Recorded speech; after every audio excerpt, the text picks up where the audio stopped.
Héctor, ¿con una ley se pueden acabar las entidades de medicina prepagada? No, yo no creería, Néstor. A mí me parece en la Constitución pues está garantizado que los particulares pueden participar en la prestación del servicio de salud. Digamos que no es un sector que esté como garantizado el monopolio del Estado desde la Constitución. Eso sería imposible de hacer. Digamos, para que se decrete un monopolio estatal se requiere pues una reforma constitucional que además pues seguramente tendría muchas dificultades de ser aprobada, pero también incluso de que pasara después el examen en la Corte Constitucional, porque seguramente muchas personas creerían que se trataría de una sustitución de la Constitución en la medida en que rompería una base esencial del orden constitucional. Es decir, tendrían que presentar no un proyecto de ley, sino sería un acto legislativo primero. Segundo, lograr la aprobación de esa reforma constitucional para acabar eventualmente con la medicina prepagada. Y tercero, claro, pasar el examen en la Corte Constitucional. El examen en la Corte, que es difícil. A mí, francamente, me parece que prohibir que los particulares participen en un determinado sector de la actividad económica, en este caso llamémosla, y presten un servicio cualquiera que sea, pues me parece que rompería una línea esencial de la Constitución, que es justamente el de la iniciativa privada y el de la posibilidad de que los particulares participen en la actividad económica. Ahora, esto es todavía un borrador. La verdad es que la ministra de Salud, para ser riguroso, para ser juicioso, Héctor, la ministra todavía no presenta el proyecto de reforma constitucional. Entonces todas las alertas que se están prendiendo son un poco a tientas, ¿no? Un poco todos volando por instrumentos. Pero porque yo no creo que eso lo vaya a hacer realmente, como lo decía el doctor Prieto, no. Es decir, el gobierno tiene una serie de preocupaciones, de intereses, de prioridades en materia de reforma a la salud anteriores al de la reforma de la salud prepagada, que me imagino que a eso le va a dedicar más esfuerzo. Esa, por ejemplo, que yo también creo que es inconveniente, la de la supresión de las EPS ya en el sistema obligatorio y no en el de la medicina prepagada, pues seguramente a eso, si se decide meterse por ese camino, pues le va a tener que dedicar mucha fuerza y francamente yo creo que la pelea la va a perder, porque me parece que cogió en un mal momento la discusión. El gobierno, la ministra, ha pues repetido mucho esa frase que se repetía, bueno, y el propio presidente Petro pues la ha dicho decenas o centenares de veces, de que la salud no es un negocio sino un derecho y que por lo tanto pues no deben estar entidades particulares obteniendo utilidades y tal cosa, pero me parece que esa frase que hace digamos 5 años o algo de ese estilo, y de todas maneras antes de la pandemia pues generaba muchos aplausos, hoy lo que genera es preocupaciones, porque después de la demostración de solidez del sistema de salud a lo largo de la pandemia, me parece que se aprestigió el sistema de una manera y lo reconocen las encuestas. Pero es que sabe lo que es fácil. Claro, la propia encuesta lo dice. ¿Sabe lo que es fácil? Es que como el sistema de salud, ni el colombiano ni ninguno del mundo es perfecto, claro, pues entonces es fácil acabar y decir, pero entonces usted está de acuerdo con el paseo de la muerte y usted cree que las EPS funcionan muy bien. Yo le voy a responder, yo creo que las EPS en Colombia en general, con excepciones, claro que son mejorables, funcionan muy bien. Yo creo que tenemos un gran sistema de salud. Regresarnos al sistema de seguro social es una locura. Pero regresarnos a que eso lo manejen los municipios, a que eso lo manejen de nuevo las secretarías, sería una locura, Néstor. El sistema de salud, señor. Néstor, yo creo lo que usted dice, digamos, si tocara hacer una frase para resumir, yo haría la misma suya. Yo creo que tenemos un muy buen sistema de salud, pero igual que la ministra, que hace unas frases más o menos generalizantes, ahí seguramente uno se equivoca, porque claro que tenemos un muy buen sistema de salud en unas regiones de Colombia y hay en otras en las cuales pues el sistema de salud es un desastre. En el Chocó, para citar un ejemplo clásico, pues evidentemente no se ha podido desarrollar un sistema adecuado y que preste un servicio pues que sea bueno para la gente. Y otra cosa que es clara, y con esto termino para permitir el diálogo, Néstor, yo creo que ha habido un desequilibrio en el desarrollo de la prestación, de la calidad de la prestación de los servicios que hacen los privados con las que hace el sistema público. Evidentemente nosotros hoy tenemos clínicas que son consideradas de las mejores de América Latina, en varias ciudades de Colombia, no solamente en Bogotá, sino en Cali, y adicionalmente en Bucaramanga, pero los hospitales públicos no tienen la misma calidad. Es que le iba a hacer esa pregunta. ¿Y todas esas clínicas en Bucaramanga, en Bogotá, en Medellín, qué origen tienen? Pues privado. Pero además ¿Cuánto hace que no se construye, María Consuelo, un hospital público en Colombia? Hace décadas. Claro, pero adicionalmente lo que permite la comparación entre públicos y privados es que vaya mejorando la calidad, porque entonces los públicos pues no se echan a la mala prestación del servicio. Adicionalmente, cuando ustedes planteaban el tema de si la prepagada desaparecería y dicen no se puede porque requiere una reforma constitucional, el problema de que se acabe con la GPS en la reforma a la salud es que los mismos profesionales trabajan en la EPS y en la prepagada. Entonces, y así pueden balancear sus ingresos y pueden garantizar que tienen pues una ocupación más grande, trabajando en la prepagada y en la EPS. Si se acaba la EPS, entonces ¿quién va a emplear a esos profesionales de la salud que estaban en la prepagada? Pues ya no van a alcanzar los recursos. Voy a preguntarle a Aurelio, a los oyentes, si están de acuerdo, si funcionan bien para ustedes las EPS o están de acuerdo con la eliminación del modelo de EPS, que es el modelo de aseguramiento, claro, público, pero también con manos privadas. Esas EPS en buena medida están hoy en el sector privado. La cuenta Blue Radio Co, si usted quiere contarme cómo les va, qué opinión tienen de estas EPS, que lo son las entidades prestadoras de salud. Mi cuenta Néstor Morales C, aquí los leo durante un rato. Aurelio, ¿a usted le gusta la figura de las EPS? No. No, adivinó. Es que yo creo que la salud no debe ser una mercancía, ni menos un negocio financiero. Yo no creo que la salud pueda tratarse de esa manera. Pero la ministra Corcho le hace un mal favor a quienes tenemos esta posición, enunciando la reforma con la frase no más EPS, y da la sensación de un salto al vacío. Es que el sector salud es un sector muy complejo, Néstor. Por ejemplo, el tema de la atención básica y la prevención y la atención básica. Aurelio, devolvernos al seguro social no sería un salto al vacío. No. Es que el salto hay que darlo hacia adelante.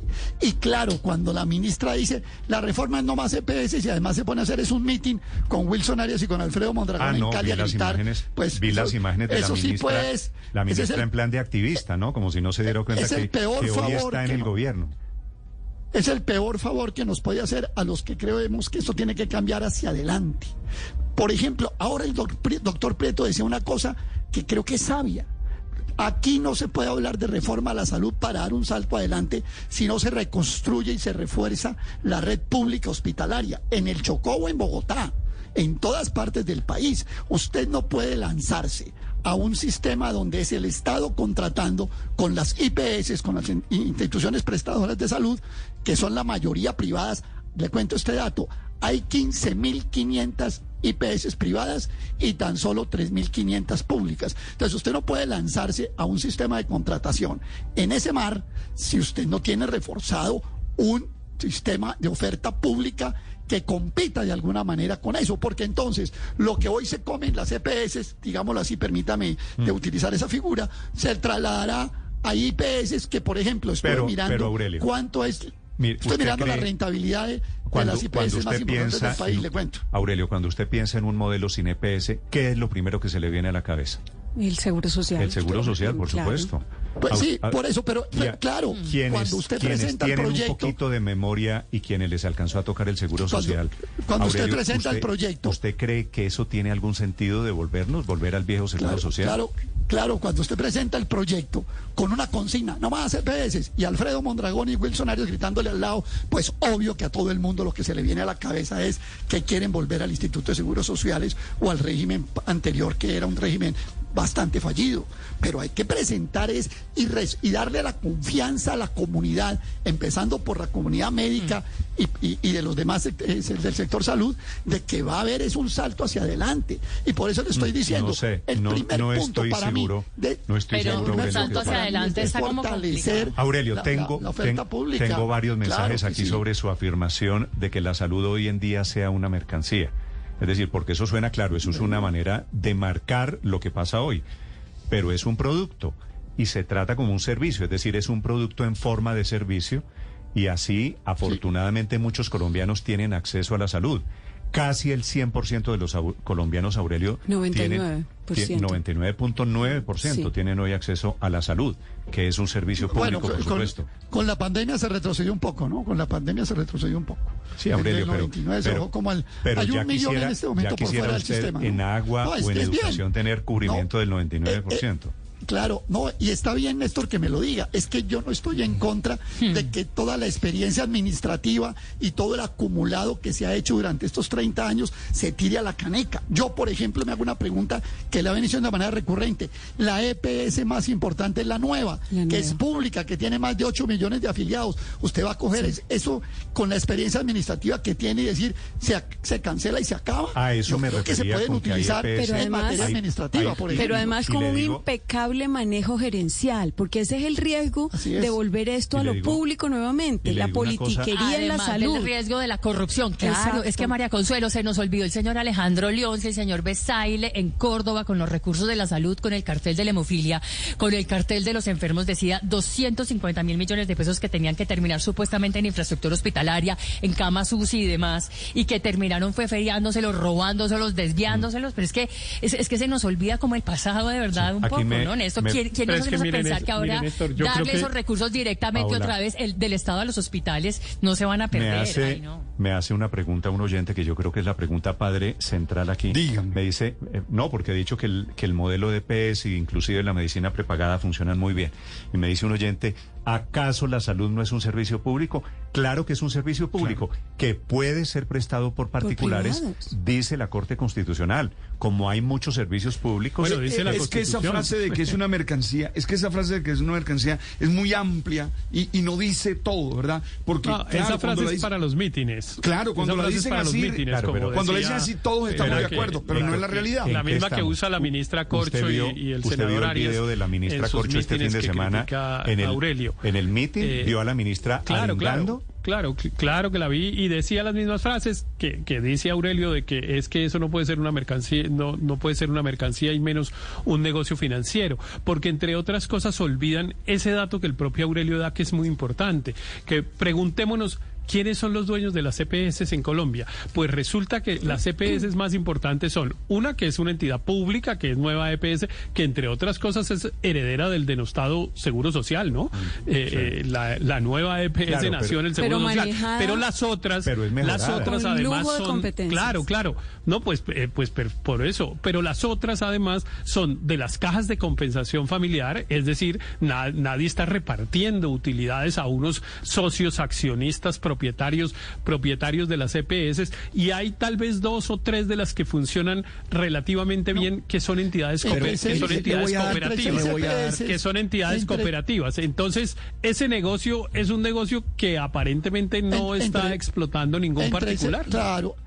Entre 6 EPS controlan 2 de cada 3 pesos del sector. Y mire, le doy los datos. Es que usted dice, no es que controlen 2 de cada 3 pesos del sector, Aurelio. Es que esa es una manera de poner los 2 de cada 3 pesos. Benefician a muchas personas que son los pacientes. Claro, mire, es que atender a los pacientes vale una plata, Aurelio. Es que esa es la teoría de la ministra, que las EPS son simples intermediarias que se quedan con un pedazo del ponqué sin hacer nada. Las EPS están asumiendo el riesgo, que es muy grande, y están poniendo infraestructura que es muy importante.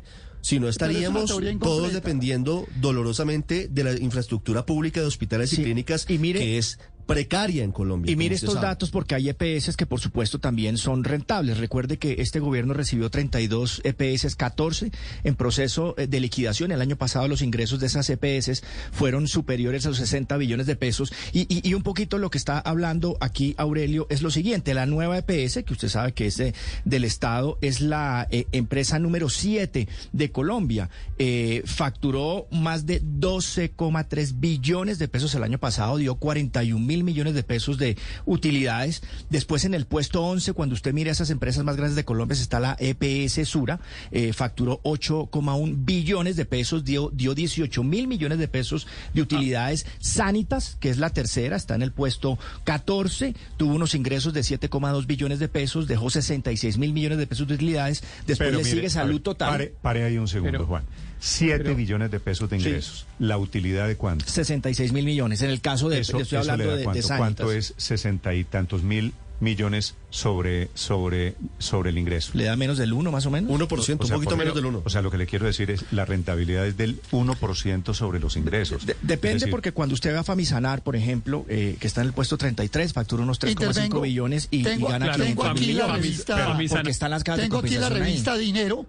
Tengo aquí la revista Dinero de este año, donde me dice que EPS Sanitas recibió en efecto 5,2 billones de pesos, tuvo utilidad sobre el patrimonio del 17,8%. Pero, a ver, Aurelio, claro que ganan plata. Lo que le digo es, claro, ¿cómo hace? ¿Eso es un delito? ¿Cómo hace usted un Salud negocio? Total, el 36,9%. Es un delito que generen utilidades. El 36,9%, Ricardo. Cuando lo manejaba el Estado, nos fue con las patas, la verdad. ¿Y sabe por qué es un negocio y sabe por qué ganan plata? Porque prestan un buen servicio. Es que a mí no me... ¿Por qué nos debería escandalizar, Aurelio, que unas personas ganen plata? No, pues vamos al modelo del seguro social, a la estatización de la salud, que en México ha sido absolutamente desastrosa. López Obrador cambió el sistema de salud y hoy están rogando volver al sistema que tenían antes. Pero bueno, además sigamos copiando el modelo de izquierda trasnochada de América Latina. Yo le voy a decir, tengo EPS y tengo afortunadamente medicina prepagada. Y le voy a decir cuál es, Colmédica. Y me va bien, y tengo el servicio, y tengo la ventaja, y tengo la experiencia de que unos privados me atienden cuando toca y como toca. Creo que a muchos colombianos nos ha ido bien. Otros no les ha ido seguramente también. Lo que hay que intentar es que a todos nos vaya igual de bien. Mi madre tiene EPS y le va muy bien. Ha estado después de la pérdida de mi papá, ha tenido dificultades de salud y con la EPS se ha podido solucionar todo. Pero déjeme volver, Néstor, para contestarle a Aurelio sobre el tema de los propietarios de las cajas de compensación, de las EPS. Pues las cajas de compensación tienen unas EPS, entre otras cosas, la nueva EPS hoy es las cajas de compensación Colsubsidio, Cafán, Compensar y tal vez alguna de las seccionales de Confenalco son las accionistas mayoritarias de la nueva EPS. Lo mismo Famisanar, hay una EPS de Compensar. 19 millones de personas son usuarios o afiliados a las EPS de las cajas de compensación. Entonces, yo vuelvo y repito, ese negocio financiero, ¿quién se está beneficiando con él? Si la mayoría de los afiliados o son de cajas de compensación o son del sistema cooperativo. Cosalud pues es una empresa cooperativa. No le están pasando plata al señor Luis Carlos Sarmiento o a cualquier otro rico de este país como se suele hacer la caricatura. No, pues y por eso en el caso de las EPS es una enorme injusticia hacer la caricatura de que son los ricos explotando a los pobres vendiéndoles servicios de salud. Me alegra mucho decirles, Héctor, que la inmensa mayoría, el 63% de las personas que están votando en este momento en este sondeo, no quiere la eliminación de las EPS. Me parece que con las EPS, Aurelio, pasó una cosa. Claro que funcionan, hay que mejorarlas, claro que hay que mejorarlas. Pero pasó como con el ladrón. Elimínenlas y ahora que anuncian que las van a eliminar, no las eliminen. Sálvenlas porque tenemos un modelo que funciona mejor que en muchas partes del mundo. Y yo le agregaría esto, Néstor, señor, al recuento que se está haciendo acá. Y hay fracasos públicos también, como los fracasos cuando el Estado intervino Coopsalud, Cofesalud e intervino Medimás, con el doctor Alejandro Gaviria, compañero de gabinete. Fue un desastre. Salucop, Cafesalud y Medimás con el fracaso del manejo ministerial del doctor Alejandro Gaviria, que es compañero de gabinete de la doctora Corcho. O sea que hoy hay de todo. No fue pero fracaso, yo estoy porque... pero por favor, tuvieron que cerrar eso. Mejor dicho, no hablemos, ¿se acuerda del señor Grosso y todos esos contratos y todas esas porquerías? Yo le digo una cosa. El interventor terminó robándose Saludcop. Le digo una cosa, claro, Aurelio, yo soy gavirista de Alejandro Gaviria cuando era ministro de Salud. Ahora Alejandro Gaviria, por paradojas, por vueltas que da la vida, está en el gobierno que va a tumbar pero Néstor, lo que él defendía. Pero bueno, esa es una anotación al margen. Señor yo creo, por ejemplo, las EPS, quitándoles el manejo del dinero, de los recursos, pero manteniéndolas en la parte administrativa, podrían hacer un gran papel. Yo creo eso. Yo no estoy en la ultra de que lo que huela a EPS hay que acabarlo. No. Pero yo creo que hay que ponerla en su sitio dentro del sistema y el manejo de los recursos. Pero hago una pregunta también. Señor. El manejo de los recursos va a ser a través de la ADRES, de todo el sistema público. Pero esto requiere, por ejemplo, que usted va a contratar clínicas directamente, porque ya no serán las EPS, sino el Estado directamente. ¿Bajo qué modelo de contratación? ¿Con qué tasa interna de retorno? Ahora que estamos hablando de utilidades y ganancias, etcétera. Claro que las clínicas tienen derecho a ganar. ¿Cuánto van a ganar? Es que son las cosas que hay que entrar en detalle, así como la reconstrucción de la red pública o el contrato laboral digno para el personal. Aurelio, todas esas cosas hay que tenerlas en cuenta, Aurelio, y no reducir la consigna. Aurelio, dígame la pregunta. ¿Las EPS son intermediarias financieras o son aseguradoras? No, pero adicionalmente... Pues son intermediarias financieras. No, son aseguradoras, sí. Que tomen el nombre de aseguradora es otra cosa, Néstor, pero recogen unos recursos, los manejan y ganan en ese manejo, incluso más allá de lo que es su porcentaje de administración. Son aseguradoras y en ese manejo financiero es lo que les permite... Exacto. Porque aseguran, Aurelio, aseguran a sus usuarios. Pero además es un sistema solidario. Porque no todo el mundo se enferma al mismo tiempo. Y claro que como todo lo aseguran. No, claro, el modelo de salud es probabilístico, es aleatorio. Sí. La enfermedad es una variable aleatoria, eso se sabe hace rato, Paola. Lo que yo sí quiero decir es algo, Néstor. Pero es ese aseguramiento, en ese manejo, Aurelio, hay unos recursos que no se van directamente al sistema. Pero yo creo que las EPS tienen una gran experiencia en materia administrativa. Yo le entregaría el manejo de los recursos a un canal diferente al de las EPS y las dejaría en el manejo administrativo. Tienen un know-how extraordinario que hay que mantenerlo. Yo no soy de la consigna de que todo lo que me huela a EPS lo tengo que acabar inmediatamente. Pero Aurelio, no soy de esa línea. Que EPS sí o no, solo tiene que decirme sí o no. Hay dos posibilidades, Aurelio, sí o no a las EPS. Mi respuesta en el complemento de administración del sistema. Okay. Sí, en el complemento de administración del sistema, no en el manejo absoluto de los recursos. Así es. Mi respuesta, Néstor, es sí, y es porque es un sistema solidario. Recordemos que sí a que se queden. Claro, sí a que se queden, porque aquí estamos hablando de que dentro de los afiliados hay unos que aportan, que son el sistema contributivo, y otros subsidiados, que precisamente son el sistema subsidiado.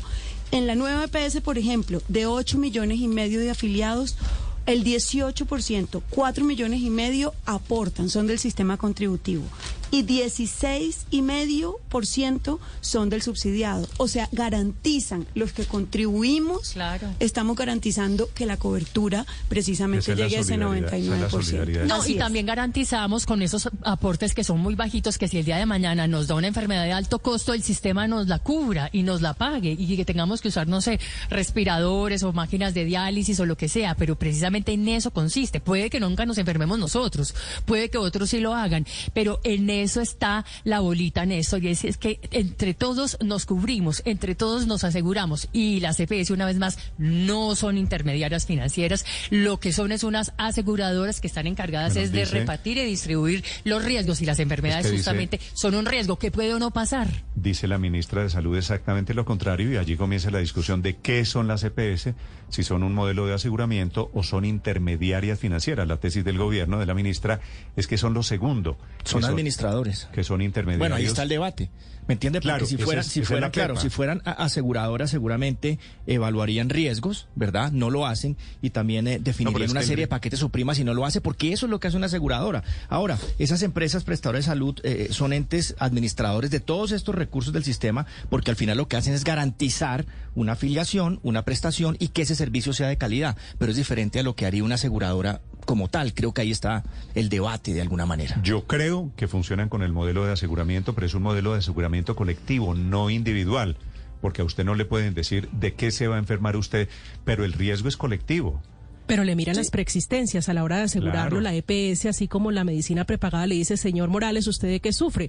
Lo podemos tratar por esto y esto. O sea, sí se mira el riesgo, sí se mira, por supuesto, el antecedente de un paciente. Echar para atrás no es la solución, Néstor, que nadie crea que estamos diciendo que el sistema es perfecto, que nadie crea que estamos diciendo que las EPS funcionan perfectamente. Claro que hay situaciones que mejorar. Yo sí creo en una mejora, pero no echando para atrás. Es decir, cuando a mí me dicen que esto lo van a eliminar las EPS y lo van a manejar las secretarías de educación, yo que conozco de salud. Yo inmediatamente que conozco muchos municipios nuestros lejos de acá de Bogotá, inmediatamente prendo alarmas y me asusto. Pero hagamos una precisión, Néstor, que me parece importante. Sí. En el sistema de las EPS no hay una evaluación de preexistencias ni hay unas exclusiones de aseguramiento. A usted no le preguntan si usted tuvo tal o cual enfermedad para decirle que le cubren. Eso sí ocurre, en cambio, en la medicina prepagada.